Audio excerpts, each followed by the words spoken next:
Bonjour et bienvenue à cette séance de la série Café virtuel, au cours de laquelle nous avons l'occasion d'entendre des conférenciers et conférencières de marque qui nous font part de leurs réflexions et leurs points de vue sur une gamme de sujets de l'heure. Je m'appelle Nathalie Laviadès-Jaudoin, je suis vice-présidente aux opérations du secteur public et à l'inclusion à l'École de la fonction publique du Canada. Je suis très heureuse de me retrouver parmi vous aujourd'hui pour animer cette discussion. Avant de commencer, j'aimerais souligner que je me joins à vous depuis Ottawa, sur le territoire traditionnel non cédé du peuple algonquin Anishinaabe. While participating in this event, it is important to recognize the different places in which we all work, places in which different traditional Indigenous territories exist. I encourage you to take a moment to reflect on your traditional Indigenous territory, wherever you may be located. Thank you. Now, let's get the session started. And to kick things off, I'm extremely pleased to introduce you to our guest speaker, the Honorable Jocelyne Bourgon. The Honorable Jocelyne Bourgon is the founding president of Public Governance International. She was also the president emeritus of the Canada School of Public Service and project leader of the New Synthesis Initiative, and president of the school when I joined the public service. So it's a full circle moment. Madame Bourgon a dirigé la fonction publique du Canada à travers de ses réformes les plus importantes. Elle a eu une carrière distinguée durant laquelle elle a occupé des postes de haut niveau, notamment ambassadrice du Canada auprès de l'Organisation de coopération et de développement économique, greffière du Conseil privé et secrétaire du cabinet du Canada, et sous-ministre de plusieurs ministères également, ministères fédéraux. Madame Bourgon possède une vaste expérience internationale, ayant servi comme présidente du comité d'experts de l'administration publique des Nations unies et présidente de l'Association de l'administration publique du Commonwealth. She is the recipient of 6 honorary degrees, just 6. She's also the member of the King's Privy Council of Canada, a member of the Order of Canada, and a Knight of the National Order of Merit of the Republic of France. Not at all intimidated here, it's all good. Madame Bourgon has also published extensively on the topic of public administration. Afin que le gouvernement fédéral soit en position de diriger la prospérité et le développement du Canada et d'y contribuer, il est vraiment essentiel de cultiver et de renforcer les talents et le leadership au sein de la fonction publique. While this need to develop and to sustain leadership within organizations in order to prosper is a must, it isn't always easy to keep up with the pace and complexity of this change. As a source of extensive expertise and wisdom to turn to for reflection, it seems that no one is better placed than Madame Bourgon. And I hope you're as eager as I am to learn more from her and her experience. So without further ado, let's get started. So if I may, Madame Bourgon, thank you again for being with us today. And if I may, pleasure. Maybe ask you to just set the stage and set the context for us. Like, what's going on in the world? What's going on with technology? What's going on with society? Can you set the stage for us? Belle question. Les institutions publiques, la fonction publique, la gouvernance ont pris forme à une certaine période. Les organisations, les institutions comme les nôtres au Canada reflètent des idées du 19e siècle, des pratiques, des méthodes, des principes, des techniques du 20e siècle. Et on demande aux gens du secteur public de trouver des solutions aux problèmes du 21e siècle avec des idées du 19 et des moyens du 20e. Et donc, il y a là une immense tension. On le sent, c'est palpable quand on travaille dans les organisations publiques. Il y a un immense écart croissant entre la réalité de la pratique et les concepts et les principes dont on a hérité. Ils demeurent valides, ils demeurent précieux, ils demeurent importants, mais on doit réinventer et repenser ces principes dans la modernité et la mouvance du contexte dans lequel on est. On a inventé des pratiques pour l'ère industrielle, mais on sert dans une époque qui est caractérisée par la globalisation des enjeux géopolitiques et économiques, avec une société hyper connectée, avec une fragile de plus en plus fragile, avec des attentes des citoyens qui sont radicalement différentes et plus polarisées qu'avant. Et dans ce contexte-là, on dit un peu, sans trop y penser, qu'il faut continuer à faire plus avec moins, ou faire la même chose, mais un peu mieux. Mais c'est pas ça. Il faut repenser, repositionner, réarticuler, moderniser la pensée autant que la pratique. On ne peut pas moderniser la pratique si on ne repositionne pas la pensée. Alors, comme contexte général, ça veut dire good luck to you. All of you who are called upon to serve in the 21st century, you have a great legacy, but you're not going to invent solution of serving in today's world by simply repeating the success stories of the past. You are serving it is a process of invention, and you are called upon to reinvent the way we govern, the way we serve society, what it means to be a public servant. So in a way, it's a fantastic time to be in government, where the quantum and the importance of reinvention is phenomenal. Does that help you? That helps set the perfect stage. And in fact, so you've set the stage for today. So I'm going to take you back a little bit, because you did talk about success. And I'd love for you to just take a moment to describe yourself as a leader in that time, as head of the public service in particular, and maybe tell us what were those characteristics that allowed you to succeed in that particular role at that particular time? So let me start with the role. And you're talking about leadership in that role. Luckily, the clerk doesn't get up in the morning thinking, I'm a leader, or I'm expected to lead today. That would be exhausting. But you get up every morning and say, there is something profoundly unique and irreplaceable about the role of government in society. You get up in the morning knowing that the role and the contribution of the public sector is of an exceptional nature and irreplaceable. And you have to be up to the challenge of the time. So you start by being grounded. And to be grounded to me means that we are public servants in everything we do. Being a public servant is the foundation of it all, right? So it influences everything you do and every decision you're going to make. Does it contribute to a better future? Does it improve human condition? Does it build a better country? Are we going to have a comparative advantages that we would not otherwise have if we do this or this? So being a public servant is the core, right? And then you also have other roles, and they are all interacting. You're a public administrator. Most public servants don't think about that enough. Being a public administrator is unique.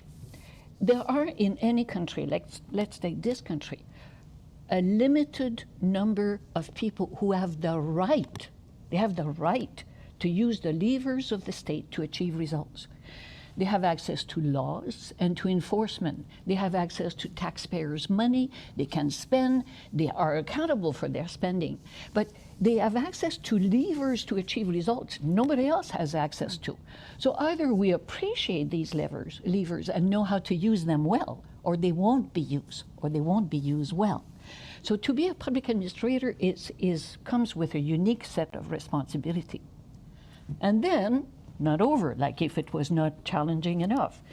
People are public sector managers. They have team, they are a network, they have program, they have service to deliver. And that is an obsession with providing results. Our colleagues in the private sector are not more obsessed than we are about performance and results and productivity and improving and using new technology and moving things forward. We are managers, and we managed well. And finally, at times, but not all the times, we are public sector leaders. And that means that we are best positioned to bring about a change and to rally people to a common purpose and to move things forward. And in most cases, our leadership is essential for some aspect, but in many cases, it's equally important, if not more important, to create enabling conditions to unleash the leadership capacity of others and of the organization. Leadership is not an individual activity. It's a collective sport. It's a team sport, right? When it works well, it's a collective result. When it works well, it's because you have innovative and leadership capacity across the organization at all levels. When it works well, you can propel society forward. There's no limit to how much a team can accomplish when your leadership capacity is vastly distributed, as opposed to this person is going up in the morning feeling the burden of the universe on their shoulder. Actually, you feel quite in good company if you have a concept of distributed leadership as opposed to a person in a job. It's not a job, it's a collective capacity. I think it makes a difference. Et justement, dans votre parcours, vous avez vu beaucoup de choses évoluer, beaucoup de choses changer. Comment est-ce que vous vous êtes tenu justement à l'affût de pouvoir évoluer votre propre leadership dans ce contexte-là? Et quels ont été ces éléments déterminants pour votre succès et votre réussite pour justement pouvoir naviguer avec cette vague de changement? Bonne question. Comment on développe son propre potentiel de leadership ou ses capacités? Pratiquer, pratiquer, pratiquer. Est-ce que je vous ai dit qu'il fallait pratiquer? Dans le fond, la pratique puis la diversité de contextes. J'ai réalisé très vite qu'il n'appartenait pas à mon équipe de s'adapter à mon style de gestion et de leadership. Il m'appartenait, moi, d'inventer le style de gestion et de leadership adapté à cette équipe dans un contexte et dans des circonstances. Et donc, l'adaptabilité fait partie de la capacité d'accueillir la grande diversité des organisations qu'on dirige. Ma première équipe avait 5 personnes. Ma deuxième en avait 250, ma troisième en a eu 5000, ma quatrième en a eu 20 000. Et un jour, il y a eu toute la fonction publique. Et à chaque étape, on réalise que chaque mission est différente. On ne gère pas le ministère de la Justice, la plus grande firme de droit au Canada, de la façon qu'on gère le ministère de la Défense. On ne gère pas le ministère des Pêches de la façon qu'on gère l'Agence spatiale. Alors, cette notion du modèle unique, dans ma tête, n'a pas beaucoup de place, pas beaucoup de mérite. Des principes communs, oui, une gestion unique, non. Et donc, j'ai appris très vite que c'est ma responsabilité d'élargir ma gamme, mon jeu au piano. Vous voyez, je n'ai pas besoin de jouer une note, je dois découvrir la mélodie qui convient à une organisation. Et ça m'a toujours suivi. J'ajouterais des qualités personnelles qui aident quelqu'un à diriger ou à être un bon leader. Je pense qu'il faut y croire. On ne peut pas gérer le secteur public si on ne croit pas à l'importance de l'État dans la société. Si on a un point de vue minimaliste de moins on en fait, mieux c'est. Que si seulement on laissait tout ça au secteur privé, tout irait bien. Si on a un point de vue minimaliste, on produit des solutions minimalistes. Il faut avoir une vision, il faut y croire. Il faut y croire à l'importance des leviers à notre disposition pour les utiliser avec sagesse et avec compétence. Alors moi, je me mettrais dans la catégorie « I'm a believer ». Mais je dirais également que je suis un optimiste. Il faut croire qu'il est possible de changer l'avenir pour s'attaquer aux problèmes auxquels on fait face. On ne peut pas se lever tous les matins démoralisé. Mais c'est merveilleux, ce problème n'a pas encore été résolu. Alors, faisons quelque chose à ce sujet-là. Alors, être optimiste aide, mais il faut en même temps être pragmatique. Il ne faut pas laisser le master plan dominer l'obligation d'obtenir, de faire du progrès et de faire des résultats. Il ne faut pas que la technique remplace le but. Il ne faut pas que la logistique remplace l'objectif visé.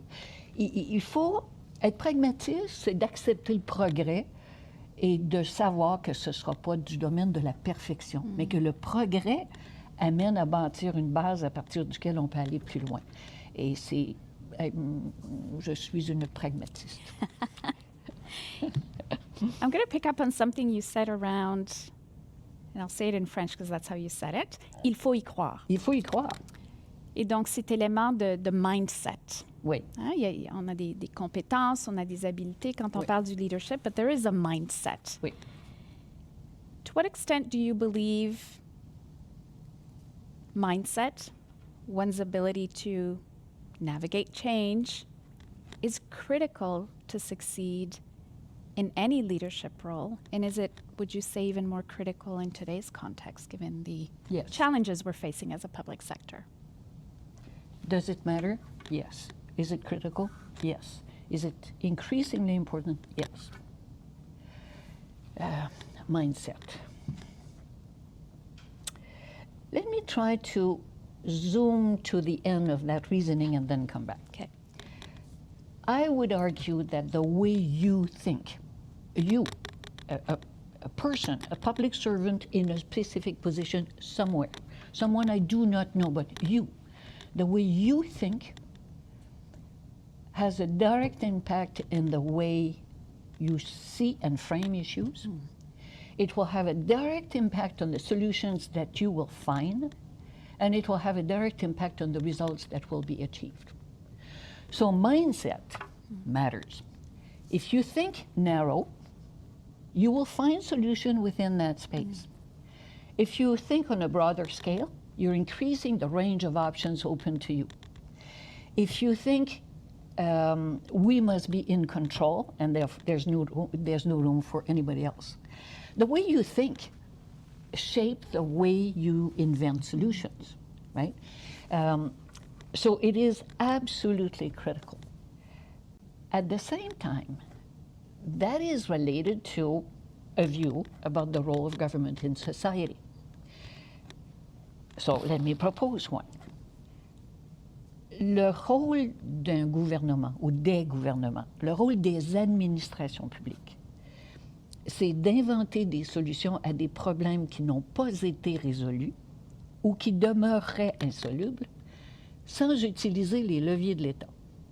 Alors, il y a une espèce de cohérence dans ma définition du rôle du serviteur de l'État avec ses 4 grandes fonctions, dont l'utilisation exclusive des leviers de l'État et cette fonction.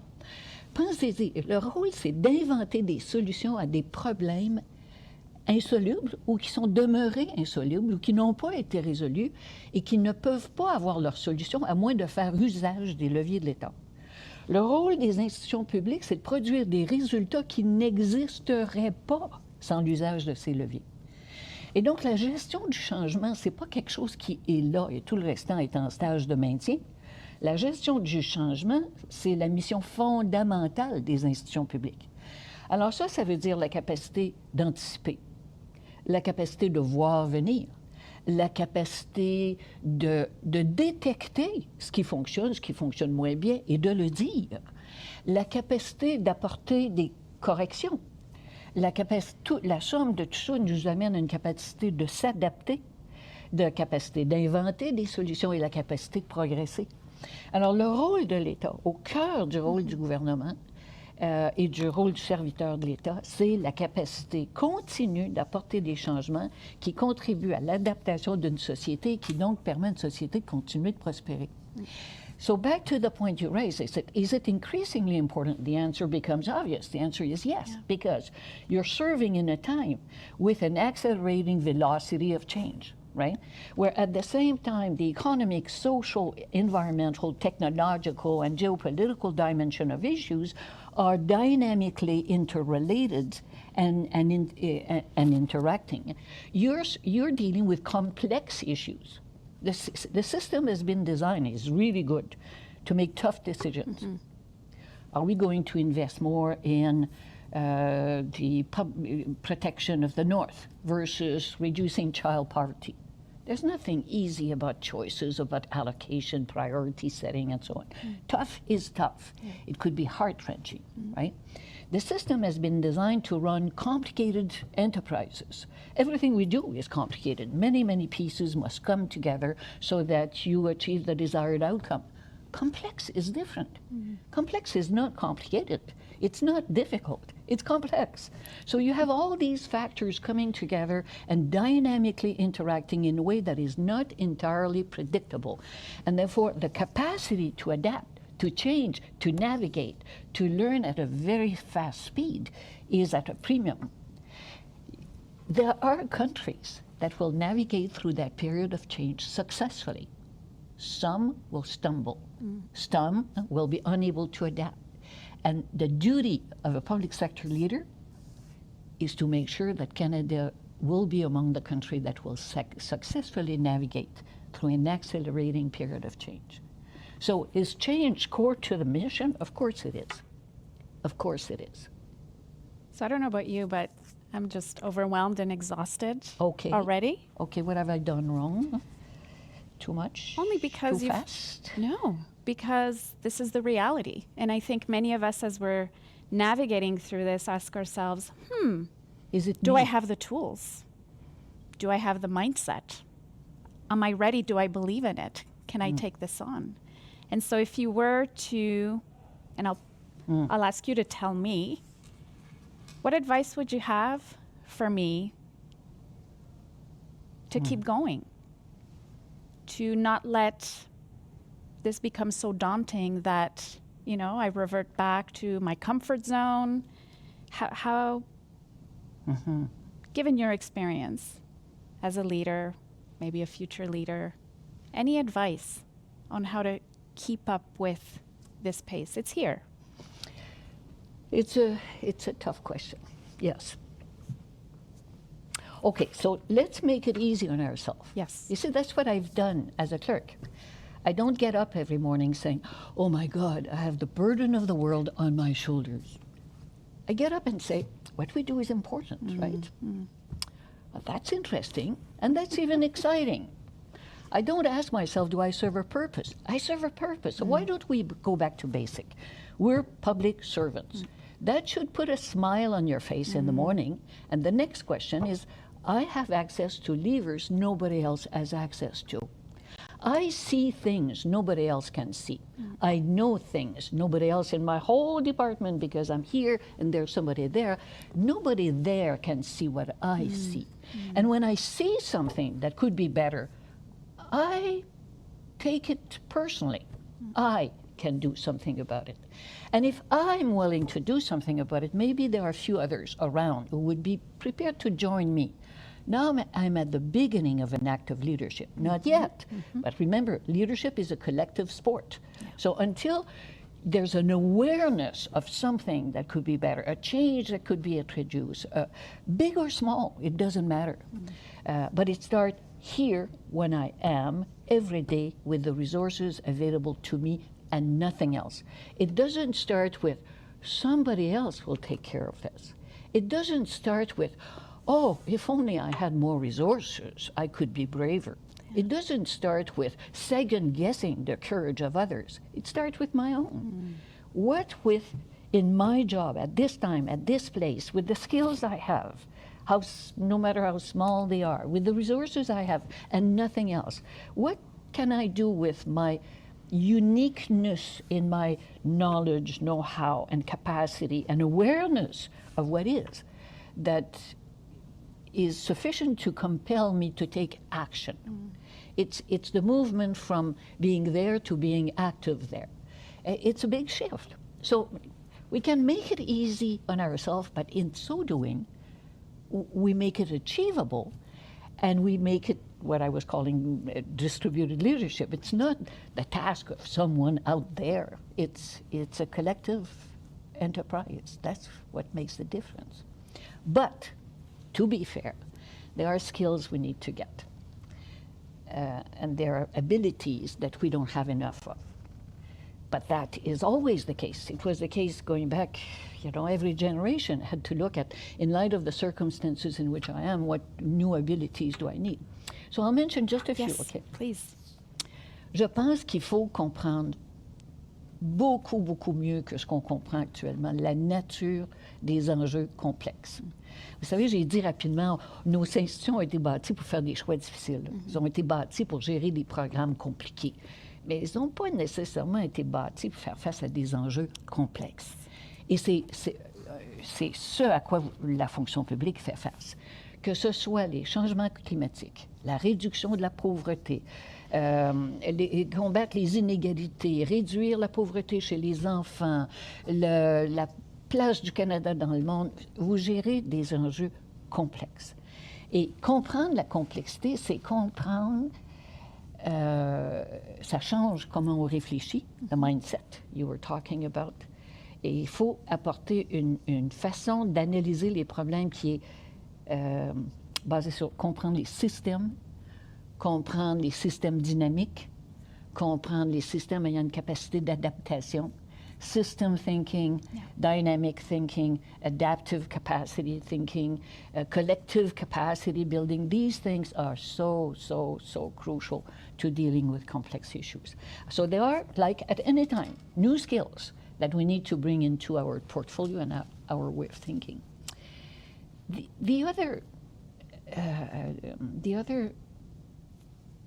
it's not an ability, it's a culture that we need to nurture.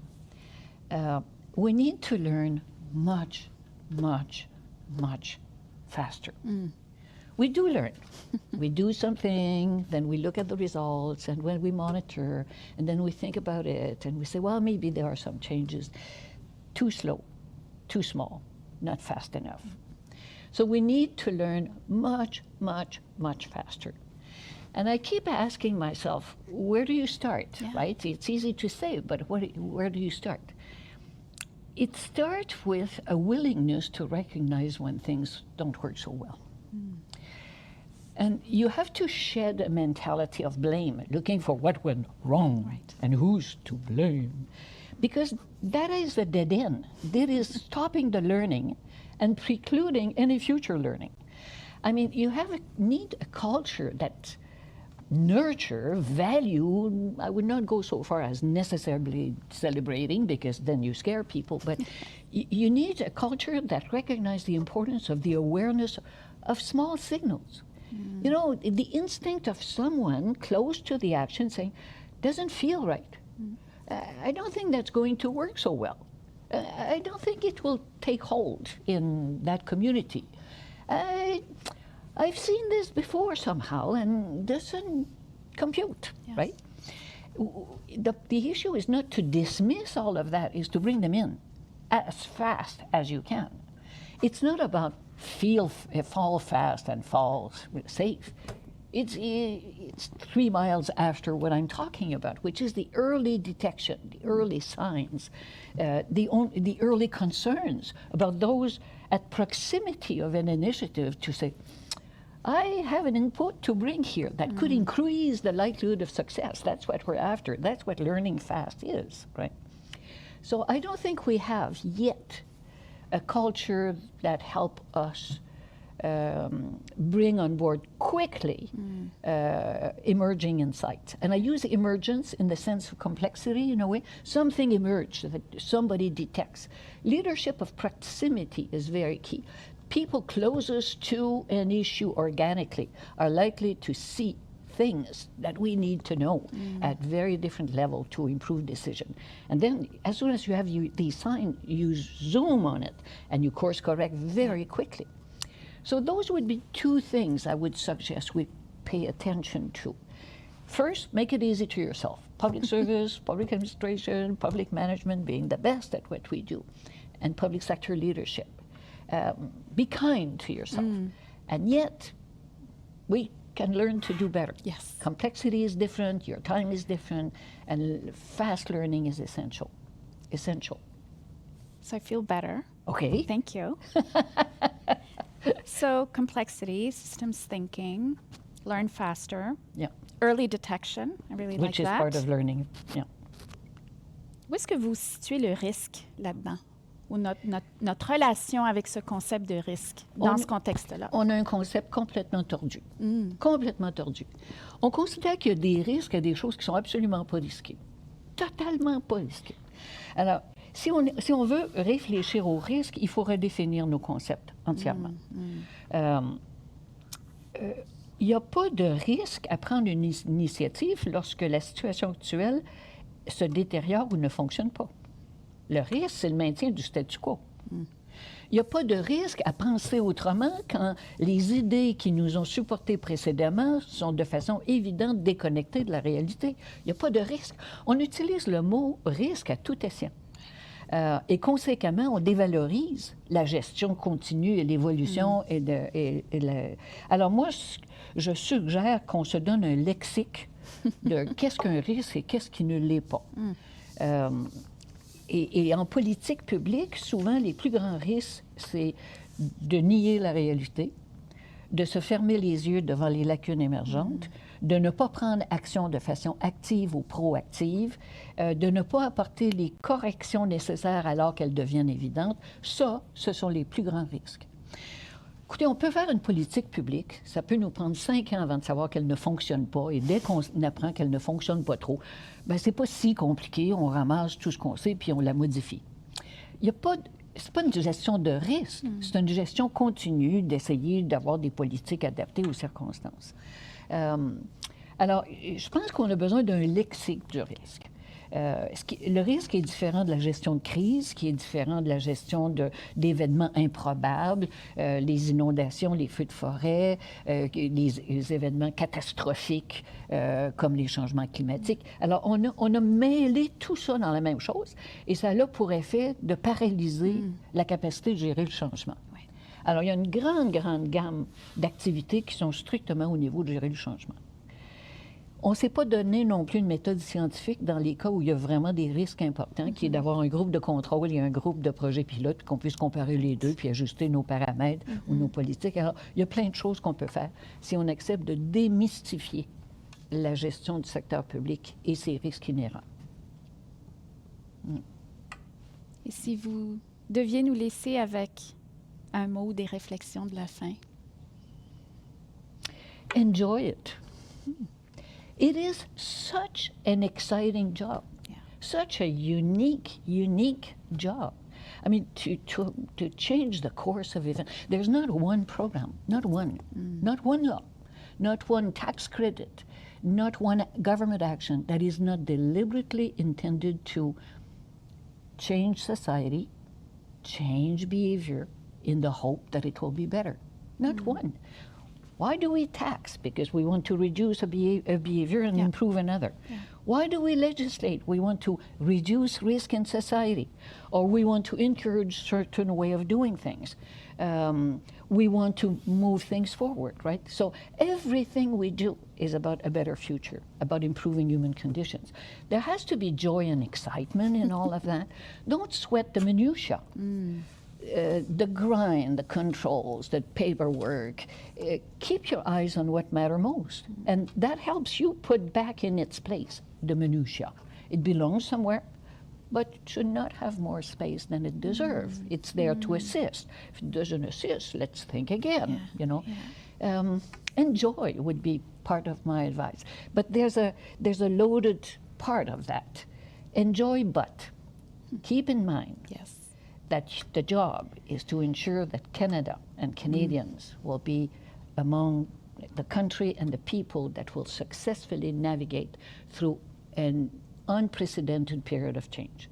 Some countries will succeed, some will not, and the Canadian chapter is not yet written. So that's the chapter you're writing. You're writing a fantastic chapter, but it needs to be fit for the time, needs to be fit for the time. Amazing. Thank you. Thank you very much. My great pleasure. Donc, au nom de l'École de la fonction publique, j'aimerais vous remercier, Madame Bourgon, très chaleureusement d'avoir pris ce temps pour des réflexions enrichissantes, percutantes. Vous nous avez laissé avec beaucoup sur quoi réfléchir. And I want to thank as well everyone, all the participants who attended today's session. We do hope you have found this to be relevant, rich, and valuable. I certainly have. And please take the time to complete the evaluation. Let us know what you thought, and you will be receiving a questionnaire in the coming days to do so. Il y a d'autres événements intéressants, parce que c'est ce qu'on aime faire, qui sont à l'horizon cet automne. Donc, n'oubliez pas de consulter le catalogue d'apprentissage sur les événements à venir et de consulter également le site web de l'École pour en savoir davantage.